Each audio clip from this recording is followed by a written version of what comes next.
تو یہ قرآن آج بھی معجزہ ہے، سینوں میں یوں ہی نہیں آتا، بڑا ذہین بھی ہو اور رب تبارک و تعالیٰ کی مرضی نہ ہو تو اس کے سینے میں ایک پارہ بھی نہیں آتا۔ اور کبھی ہم نے دیکھا ہے بڑا کند ذہن ہے، کچھ آتا نہیں ہے، اسکول میں 0 تھا لیکن قرآن حفظ کرنے پر لگا تو پورا حافظ قرآن بنا ہے۔ ایسے بھی میں جانتا ہوں جن کو 2+2 معلوم نہیں ہے لیکن حافظ قرآن ہو جاتے ہیں۔ یعنی اس قدر دیہات سے آئے ہوئے بچے تھے جن کو کچھ نہیں معلوم تھا لیکن قرآن پورا یاد تھا۔ یہ معجزہ ہے قرآن کا۔ اعلیٰ حضرت امام احمد رضا خان فاضل بریلوی رضی اللہ تعالیٰ عالم تھے، بڑے مفتی تھے۔ آپ اندازہ کریں 14 سال کی عمر میں وہ مفتی بن چکے تھے۔ 13 سال کچھ مہینے، جس دن وہ بالغ ہوئے اس دن پہلا فتویٰ انہوں نے لکھا ہے 14 سال کی عمر میں۔ بہترین عالم، بہترین مفتی، لیکن حافظ نہیں تھے آپ، قرآن کے حافظ نہیں تھے۔ کسی نے آپ کو خط میں القاب لکھا، حضرت علامہ مولانا حافظ و قاری احمد رضا خان صاحب، اس میں حافظ و قاری کا بھی لقب لگا دیا۔ دوسرے ہوں تو پھیل جائیں گے کہ جتنے لقب فری میں ملے اچھا ہی ہے۔ اعلیٰ حضرت نے دیکھا کہ میں حافظ ہوں نہیں اور لوگ مجھے حافظ سمجھ رہے ہیں۔ یہ شعبان کی آخری تاریخ تھی، شاید دوسرے دن سے رمضان شروع ہو رہا تھا۔ آپ نے اس خط والے کے گمان کے مطابق اپنے آپ کو اتارنے کے لیے عزم کر لیا کہ اس کے خط کا جواب بعد میں لکھوں گا، حافظ قرآن پہلے بنوں گا، کیونکہ اس نے حافظ کہا ہے، مجھے حافظ قرآن کہا۔ تو اعلیٰ حضرت کا معمول یہ تھا کہ روزانہ رمضان میں فجر سے لے کر کے شام تک ایک پارہ یاد کرتے تھے اور تراویح میں ایک پارہ سنا دیتے تھے، یہاں تک کہ 29ویں رمضان کو یا 27 کو آپ مکمل 1 مہینے کے اندر حافظ قرآن ہو گئے۔ 1 مہینے کے اندر حافظ قرآن، ہاں 1 مہینے میں وہ حافظ قرآن ہو گئے۔ قرآن کا یہ معجزہ ہے۔ اللہ تبارک و تعالیٰ وہ جس کے سینے میں چاہے اس کو عطا فرما دے۔ میرے عزیزو، آج بھی بہت سارے ایسے بچے ہیں جو قرآن کو یاد کرتے ہیں بہت بچپن میں، اور ان کے ذہن کے دریچے ایسے کھل جاتے ہیں۔ آپ نے مولانا حارث صاحب کے پیچھے بھی تراویح پڑھی ہے، یہ ہمارے بھتیجے ہیں، انہوں نے تقریباً 4.5 مہینے میں پورا حفظ قرآن کیا۔ الحمدللہ انہوں نے بھی ایک ریکارڈ قائم کیا تھا، اور اپنے سبق کے دوران انہوں نے 29واں پارہ 2 دن میں پورا پارہ سنایا تھا، آدھا پارہ ایک دن یاد کر لیا۔ تو یہ اپنے کمال کی بات نہیں، یہ اپنے کسب اور اپنے ذہن کی بات نہیں، رب تبارک و تعالیٰ کی عطا اور فضل۔ امام اعظم ابو حنیفہ کے ایک شاگرد ہیں امام محمد، یہ چھوٹی عمر میں امام اعظم کے پاس پڑھنے کے لیے آئے، داڑھی نہیں تھی، چھوٹے تھے۔ تو امام اعظم ابو حنیفہ رحمۃ اللہ علیہ کے پاس بڑے بڑے ان کے جو شاگرد تھے، علماء تھے، محدثین بیٹھتے تھے، اس میں ایک چھوٹی عمر کا لڑکا آیا ہے۔ تو امام اعظم نے ان کو ٹال دیا کہ جاؤ بعد میں، لیکن شوق اتنا تھا امام محمد کا کہ وہ ہٹنے کو تیار نہیں تھے۔ امام اعظم ابو حنیفہ نے ان کو ٹالنے کے لیے کہا کہ بیٹا میں انہی کو پڑھاتا ہوں جو حافظ قرآن ہوتے ہیں، تم حافظ ہو؟ کہا حافظ تو نہیں، حافظ بننے میں 2-3 سال لگ جائیں گے، جب تک تھوڑا سا جوانی آ جائے گی پھر سمجھ لے گا۔ کہا جاؤ حفظ کر کے آؤ۔ وہ گئے، 8 دن کے بعد پھر آئے امام اعظم کے پاس، کہا کہ حضور مجھے شاگردی میں لے لیجئے۔ کہا میں تم کو پچھلے ہفتے بھیجا تھا حافظ بن کر کے آنا، انہوں نے کہا میں پورا حافظ بن کر کے آیا ہوں 8 دن کے اندر۔ میرے عزیزو، یہ اللہ تبارک و تعالیٰ کی طرف سے انعام ہے، اور میرے آقا صلی اللہ تعالیٰ علیہ وسلم کا زندہ معجزہ ہے۔ اللہ تبارک و تعالیٰ اس قرآن پاک کی خوب برکتیں ہمیں عطا فرما ہے۔ قرآن کو نہ چھوڑو اے میرے عزیزو، قرآن کو چھوڑ کر کے آج اس قدر گمراہی آئی ہے۔ وہ زمانے میں معزز تھے مسلمان ہو کر، آج ہم خار ہیں تاریک قرآن ہو کر۔ قرآن کو چھوڑ کر ذلیل ہیں ہم، قرآن کو چھوڑنے کی وجہ سے یہ ساری آفات ہیں۔ اور پچھلی قوموں کے بارے میں قرآن میں اللہ تعالیٰ نے فرمایا، اللہ تعالیٰ ان سے فرمایا خذوا ما آتیناکم بقوہ، ہم نے جو تمہیں دیا ہے وہ مضبوطی سے پکڑو. یعنی یہودیوں کو تورات دی گئی تھی، بنی اسرائیل کو زبور دی گئی تھی، اور ہر ایک امت کو یہ کہا گیا ہے کہ مضبوطی سے یہ کتاب تھامے رہو. جو اللہ کی کتاب اتری ہے یہ صرف اور صرف جھاڑ پھونک کے لیے نہیں ہے، یہ تمہاری پوری زندگی کا دستور آیا ہے. ہاں کل کیا ہونے والا ہے یہ قرآن میں پڑھو، یہ بے خبر نجومی تمہیں کیا بتائیں گے. قرآن عظیم تمہاری زندگی کا پورا دستور العین ہے.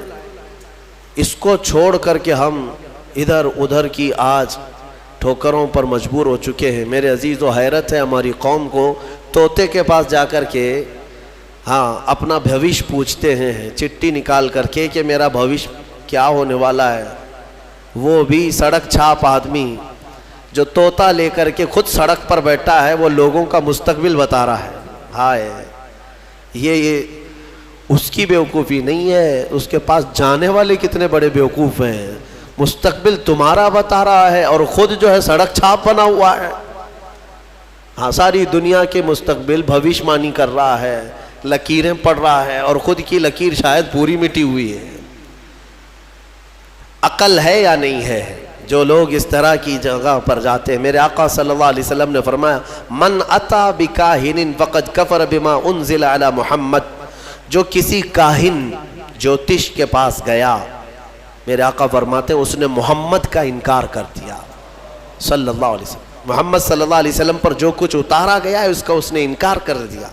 کیوں جاتے ہو؟ قرآن تمہارے پاس سب سے بہتر کتاب ہے.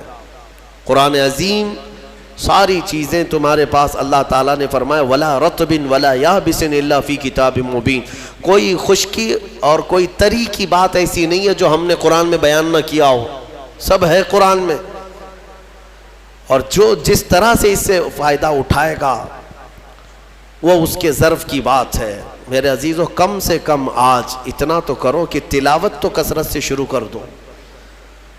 حدیث میں ملتا ہے کہ اگر لوگ آتے ہیں ہمارے پاس وظیفے، اس کا وظیفہ، بچے پیدا نہیں ہو رہے اس کا وظیفہ چاہیے، روزی میں برکت اس کا وظیفہ چاہیے، بہت سارے ٹینشن ہیں، وسوسے آتے ہیں اس کا وظیفہ چاہیے، بیماری نہ آئے اس کا وظیفہ چاہیے. وظیفے انہی سب کے چکروں میں پڑے ہوئے. حالانکہ حدیث میں ہے کہ قرآن کی تلاوت تمہیں سارے ذکر سے بے نیاز کر دے گی. اگر قرآن کی تلاوت میں کوئی بندہ مصروف ہے، اس کے بارے میں فرمایا کہ اگر اس کو دعا کرنے کا وقت نہیں ملا اور وہ قرآن کی تلاوت میں مصروف ہے تو فرمایا کہ مولا تعالیٰ اس کو سارے لوگوں کی دعا کے برابر عطا فرمائے گا. وہ بندہ رحمان کا کلام پڑھ رہا ہے، دعا کرنے کا اگر اسے وقت نہ ملا تو بھی مولا اس سے راضی ہے. میرے عزیزو قرآن پڑھنے کے آداب میں بھی آج میں دیکھتا ہوں تو لوگوں کو کھجلی ہونے لگی، ادھر ادھر پینتیاں بدلنے لگے. قرآن پاک پڑھتے وقت تمہارے اندر رقت طاری ہو تو سمجھ لینا ایمان بھر گیا ہے. قرآن کی یہ صفت بتائی گئی وَإِذَا تُلِيَتْ عَلَيْهِمْ آيَاتُهُ زَادَتْهُمْ إِيمَانًا. یہ کون لوگ ہیں جو اللہ تبارک و تعالیٰ کے پرہیزگار بندے کون ہوتے ہیں؟ ان کے بارے میں اللہ فرما رہا ہے کہ جب ان کے پاس قرآن کی آیتیں تلاوت کی جاتی ہیں تو ان کا ایمان بڑھ جاتا ہے. وَجِلَتْ قُلُوبُهُمْ، ان کا دل ہلنے لگتا ہے شوق سے اللہ کی بارگاہ میں. حضرت امام اعظم ابو حنیفہ رحمۃ اللہ تعالیٰ علیہ مغرب کی نماز کے لیے حاضر ہوئے. صرف قاری قرآن نے اذا زلزلت الارض زلزالہا یہ سورہ پڑھی، اتنا رونے لگ گئے. اس میں قیامت کا ذکر ہے کہ یاد کرو کس چیز کو؟ جب زمین ہلا دی جائے گی، وَأَخْرَجَتِ الْأَرْضُ أَثْقَالَهَا، اور زمین کے اندر کی ساری بوجھل چیزیں نکال دی جائیں گی باہر، زمین سب اگل دے گی. اور سورہ قاریعہ میں اللہ نے فرمایا یوم یکون الناس کالفراش، لوگ اس دن پتنگوں کی طرح ہوں گے، اڑ رہے ہوں گے. وَتَكُونُ الْجِبَالُ كَالْعِهْنِ، اور پہاڑ روئی کے پھاہے ہوتے، روئی کے، اس طرح پہاڑ جو ہے ہواؤں میں اڑ رہے ہوں گے، پورے بڑے بڑے پہاڑ روئی کے پھاہے کے طرح اڑ رہے ہوں گے۔ اللہ نے قرآن پاک میں جو قیامت کے تذکرے فرمائے، امام اعظم ابو حنیفہ صرف سورہ زلزال پڑھتے رہ گئے، عشاء کا وقت آیا، عشاء پڑھی، پھر کھڑے ہو گئے، صرف یہی اذا زلزلت الارض زلزالہا، اسی میں رہ گئے۔ اتنا روتے کہ ان کی داڑھی سے آنسوؤں کا پانی ٹپ ٹپ ٹپ گرنے لگا مسجد کے اندر۔ آپ کی عمر اس وقت قریب 70 سال کی ہے، قریب 70 سال کی۔ میں بتاتا ہوں، جس امام اعظم نے 4000 ختم قرآن کیے ہیں، 5 لاکھ حدیثیں انہیں یاد ہیں، 1000 سے زیادہ بڑے بڑے محدث شاگرد پیدا کیے، اور لاکھوں مسائل کا حل بیان کر دیا، امت پر اتنا بڑا احسان ہے۔ وہ امام اعظم ایک سورہ پڑھ کر کے رات کے وقت کیا کہہ رہے ہیں جانتے ہیں؟ ان کے ایک شاگرد ہیں مسعر، وہ کہتے ہیں میں رات کے وقت جا کر دیکھا میرے استاد ابھی تک کھڑے ہیں، مغرب میں جو گئے تھے ابھی تک کھڑے ہیں۔ آدھی رات گزر گئی تو وہ دروازہ کھول کر پیچھے کھڑے ہوئے تو امام اعظم ہاتھ پھیلا کر یوں رو رہے تھے اللہ کی بارگاہ میں کہ اے مولا، قیامت کے دن اگر ابو حنیفہ کی بخشش ہو گئی تو تعجب کی بات ہے، ورنہ مجھ جیسا آدمی بخشے جانے کے قابل نہیں۔ امام اعظم کہہ رہے ہیں میری بخشش ہو گئی تو تعجب کی بات ہے، جس نے 4000 ختم قرآن کیے ہوں، اور پھر یوں کہتے ہیں مولا میرے پاس بخشے جانے کے لائق کچھ ہے نہیں سوائے سفید داڑھی کے، اور تو نے فرمایا ہے کہ سفید داڑھی والے کو عذاب دینے میں مجھے حیا آتی ہے، مولا میری سفید داڑھی کو دیکھ کر مجھے معاف کر دینا۔ یہ قرآن میں محو ہونے والوں کا انداز ہے، اور ہمارے ہاں برسوں ہو جاتے ہیں ہم خوف الہی سے نہ روتے ہیں نہ ہی ہمارے جسم ہلتے ہیں۔ ہمیں کس چیز کا غرور ہے؟ ہمیں کس چیز سے اطراؤ ہے؟ کیا ہے ہمارے پاس؟ دنیا کے جو سب سے اچھے لوگ تھے وہ صحابہ تھے۔ ایک بار وہ زور سے ہنس رہے تھے تو میرے آقا نے صرف ان کو اتنی بات پر پوچھا کیا تم سبوں نے قیامت کی تیاری کر لی؟ تو اتنی زور سے ہنستے کس بات پر ہو؟ صحابہ ہنسنا بند کر دی ہے، اور ہمارے حال یہ ہے نہ وضو ڈھنگ کا ہے، نہ قرات ڈھنگ کی ہے، نہ نمازیں ہو پائی ہیں، کچھ نہ ہو کر کے بھی ہمارا سینہ چوڑا کر کے ہم زمین پر گھوم رہے ہیں۔ اللہ کے خوف سے لرز جاؤ، اور قرآن عظیم کی تلاوت جو بندہ کرتا ہے کثرت سے، اللہ تعالیٰ کا وہ ایسا محبوب ہوتا ہے، ایسا محبوب کہ آپ دیکھنا موت کے وقت بھی اس کے چہرے پر نور طاری ہو جاتا ہے، ہاں اس کے لبوں پر مسکراہٹ ہوگی۔ قرآن کثرت سے پڑھنے والے کی روح آسانی سے نکالی جاتی۔ امام احمد بن حنبل بڑے امام ہیں، فرماتے ہیں نزا کیا وقت تھا ان کے، اور اس وقت سے کوئی باہر آتا نہیں، لیکن اللہ تبارک و تعالیٰ جسے چاہے موت کے منہ سے نکالے۔ ان کے ساتھ ایسا ہوا کہ قریب موت کا وقت آ گیا، اور سانس جو ہے پھڑکنے لگ گئی، ہلکی ہلکی ہو گئی، لگتا کہ اب روح نکلے گی، تب روح نکلے گی۔ اسی اسنا میں وہ کہتے ہیں کہ شیطان قریب آ گیا، شدت کی پیاس لگی تھی، اور شیطان، کس کی بات کر رہا ہوں؟ امام احمد بن حنبل کی، شدت کی پیاس لگی تھی، اور وہ پانی لے کر قریب آیا، اور بار بار مجھے اپنی طرف بلاتا تھا، کیونکہ پانی کے لیے آدمی کہیں پر بھی چلا جائے۔ وہ کہتے ہیں کہ مجھے اندازہ تھا کہ یہ ابلیس ہے، مجھے بہکا رہا ہے، لیکن پانی کی خواہش بھی ہے۔ اور اس کے بعد وہ آپ سے بحث کرنے لگا کچھ معاملات پر، موت کے قریب، جبکہ بولنے کی طاقت بھی نہیں۔ تو اچانک ایک خوبصورت نوجوان آیا، اس نے گھونسے مار مار کر کے شیطان کو بھگا دیا، شیطان بھاگ گیا، ڈر کر کے بھاگا۔ امام احمد بن حنبل کہتے ہیں مجھے سکون ہوا، کم سے کم اس کی شرارتوں سے بچ گیا۔ وہ نوجوان اتنا حسین تھا، بہت خوبصورت تھا۔ میں نے اس سے پوچھا کہ میں نے تجھے زندگی میں کبھی دیکھا نہیں، تو کون ہے؟ وہ نوجوان کہتا ہے احمد بن حنبل میں سورہ یاسین ہوں جس کو تم روزانہ تلاوت کرتے تھے، اللہ نے مجھے آج یہ شکل دی اور اس ابلیس کو میں نے مار کر بھگایا کہ تمہاری نزع میں وہ تمہیں گمراہ نہ کر سکے۔ بہرحال یہ کیفیت ان کی ختم ہوئی، آپ نے یہ بیان کیا، پھر بعد میں دوبارہ آپ شاید نزع کے عالم میں گئے اور انتقال ہوا۔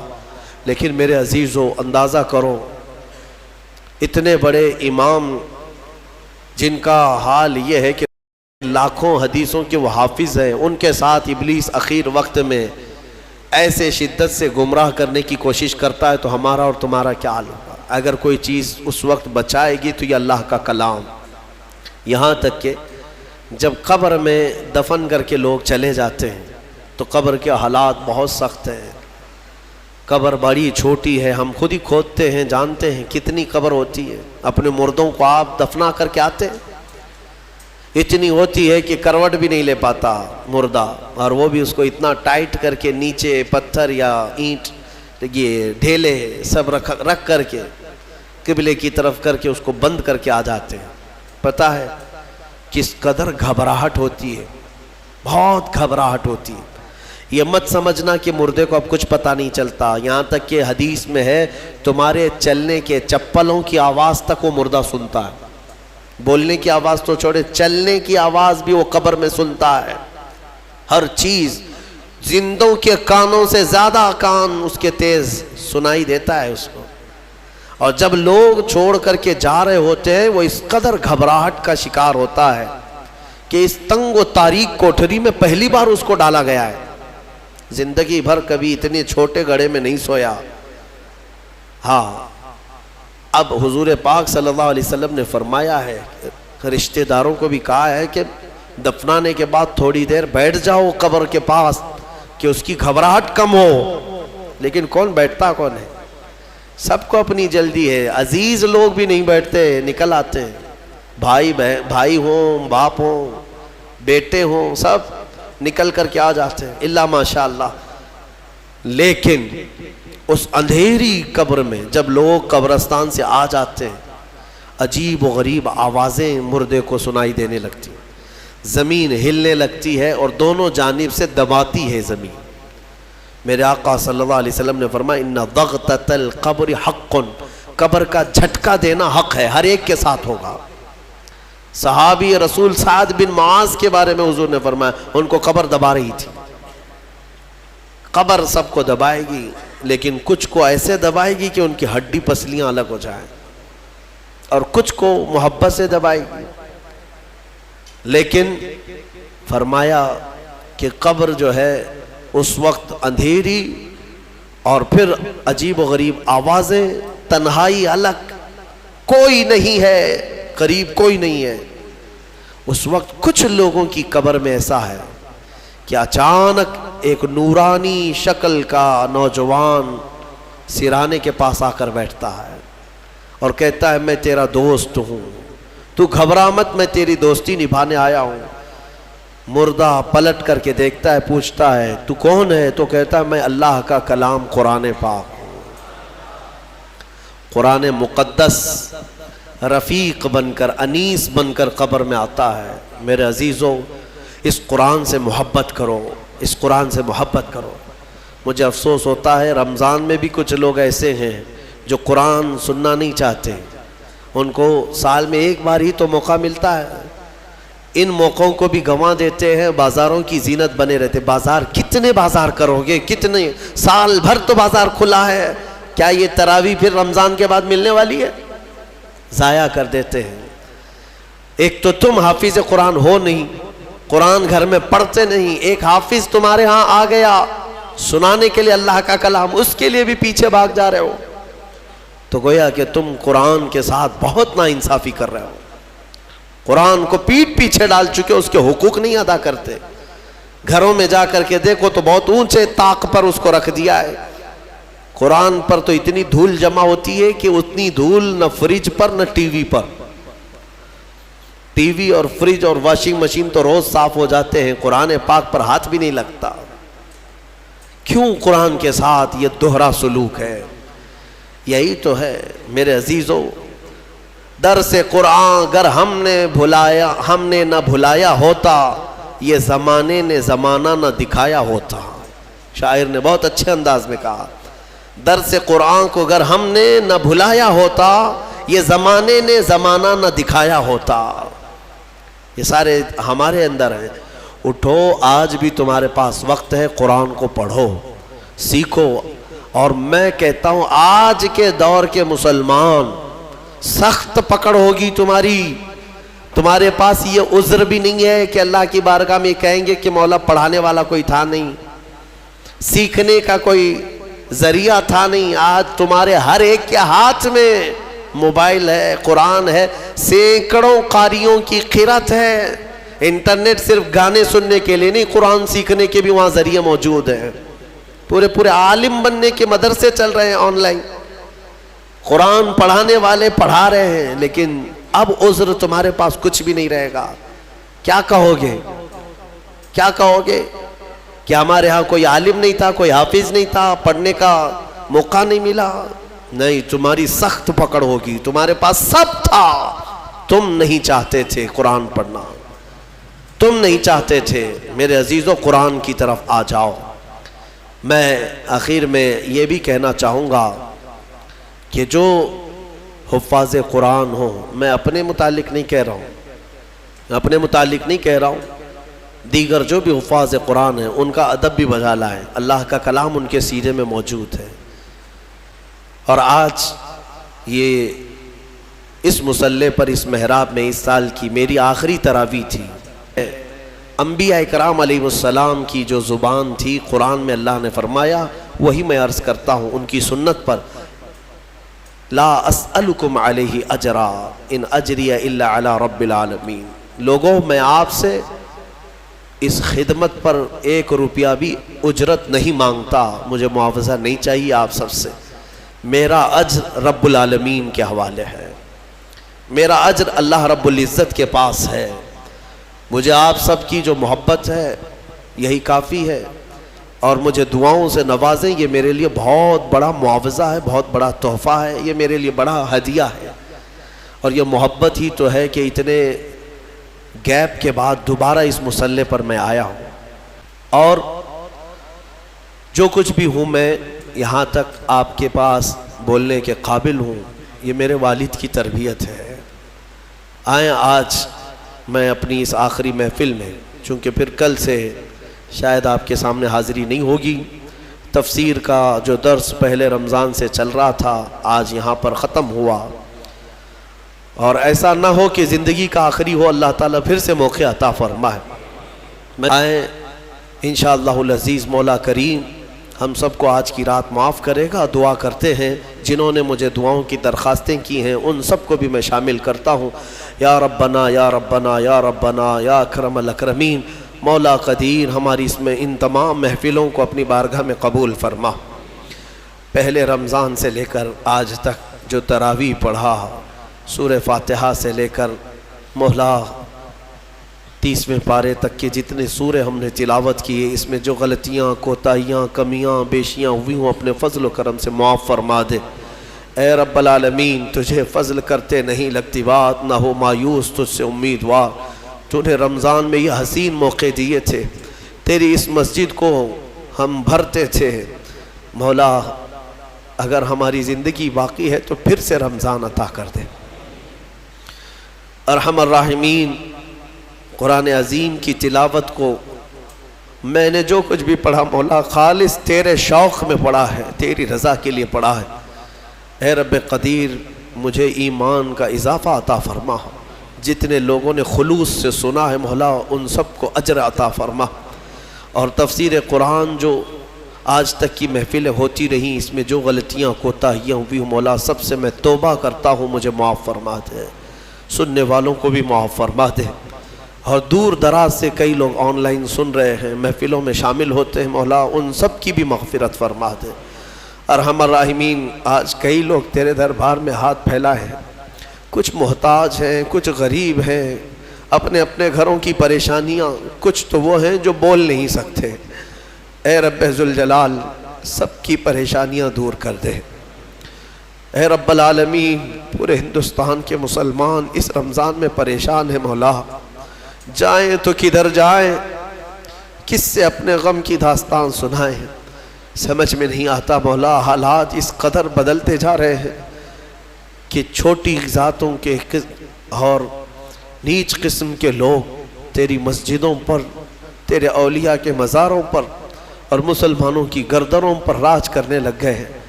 اے قدیر و جبار خدا، ان ظالموں کو کیفر کردار تک پہنچا دے۔ ارحم الراحمین، جو بے قصور ہمارے بچے گرفتار ہوئے ہیں ان کو آزاد کر دے۔ الہ العالمین، تو جہنم سے آزاد کرتا ہے، امت مصطفیٰ کو جیلوں سے آزاد کر دے۔ تیرے لیے بڑی بات نہیں ہے مولا۔ جو بچے ناحق گئے ہیں ان کو آزادی عطا کر، ظالموں کے چنگل سے انہیں آزاد کر دے یا ارحم الراحمین۔ مولا، یہاں پر جتنے حاضر ہیں اور جو دور دراز سے سن رہے ہیں سب کو قرآن عظیم کا شوق عطا فرما، آخری سانس تک مولا قرآن کی تلاوت کرنے اور سننے کی توفیق عطا فرما۔ ہم قبر میں جائیں تو اس قرآن کو ہمارا دوست بنا دے، حشر کے دن مولا قرآن کو ہمارا شفیع و مددگار بنا دے۔ ارحم الراحمین، میں گنہگار ہوں اور بڑے مرتبوں کی خواہش، تو کریم ہے خدایا، تیری بندہ پروری ہے، صرف آج کی رات اتنی التجا ہے، کل قیامت کے دن جب تیرے حبیب محمد مصطفیٰ صلی اللہ علیہ وسلم ہزاروں غلاموں کی جھرمٹ میں جنت کی طرف جا رہے ہوں، ان غلاموں میں ہمیں شامل فرما دے مولا، جہنم سے آزاد ہونے والوں میں ہمیں شامل فرما دے۔ خصوصیت کے ساتھ یہاں پر جتنے لوگوں نے بھی میرے ساتھ محبت کا سلوک کیا سب کو اپنی شان کے مطابق اجر عطا فرما۔ میں فقیر آدمی ان کی محبتوں کا صلہ نہیں دے پاؤں گا، مولا سب کو تو اپنی شان کے مطابق اجر عطا فرما۔ ہمارے بچے، ہمارے شاگرد جو روزانہ قرآن پڑھتے تھے، سنتے تھے، اراکین، انتظامیہ، معاونین، امام، خطیب، سب کو مولا اپنے شان کے مطابق اجر عطا فرما۔ خصوصیت کے ساتھ میرے والد گرامی کی مغفرت فرما مولا۔ جتنے لوگوں کے والدین انتقال کر چکے، رشتہ دار انتقال کر چکے، ان کی قبروں کو بقعہ نور بنا دے مولا۔ ہو سکتا ہے ان کی خطاؤں کی وجہ سے ان کی قبریں تحریک ہو گئی ہوں مولا۔ ہم اجالوں میں بیٹھے ہیں، ایک بار ہماری دعا کے ذریعے ان کی قبروں کو اجالا کر دے مولا۔ تو ارحم الراحمین ہے، تو ارحم الراحمین ہے، ہمارے والدین کی قبروں کو اجالا کر دے مولا۔ ان کو رحمت و انوار کی بارشیں عطا کر، جو کچھ بھی جانے انجانے میں ان کی زندگیوں میں خطائیں ہوئی وہ معاف کر دے۔ سخت سوالات نہ کر، نکیرین کے سوالات سے مولا ان کو آزادی دے دے، آسانی عطا کر، جوابات میں آسانی عطا فرما، قبر کے دبانے سے بچا لے۔ اے رب العالمین، ہم جنت میں جانے کے قابل تو نہیں ہیں مگر تیری جہنم کا عذاب سہنے کے بھی قابل نہیں ہیں، بخش دے بس تیرے فضل سے مولا، تیرے فضل سے بخش دے اور تو ہمیں بے حساب جنت عطا فرما دے۔ کل قیامت کے دن اگر تو ہم سے سوال کرے گا تو مولا ہمارے پاس ایک سوال کا بھی جواب نہیں ہے۔ اے رحم الراحمین، ہم کو بغیر حساب کے معاف کر دے، معاف فرما دے یا ربنا یا ربنا یا ربنا یا اکرم الاکرمین۔ تقبل دعاءنا بحرمت جد الحسن والحسین۔ ان اللہ وملائکتہ یصلون علی النبی یا ایہا الذین آمنوا صلوا علیہ وسلموا تسلیما۔ اللہم صل علی سیدنا محمد معدن الجود والکرم وآلہ واصحابہ الکرام وابنہ الکریم وبارک وسلم۔ سبحان ربک رب العزة عما یصفون وسلام علی المرسلین والحمد للہ رب العالمین وآخر دعوانا الحمد للہ رب العالمین۔ السلام علیکم۔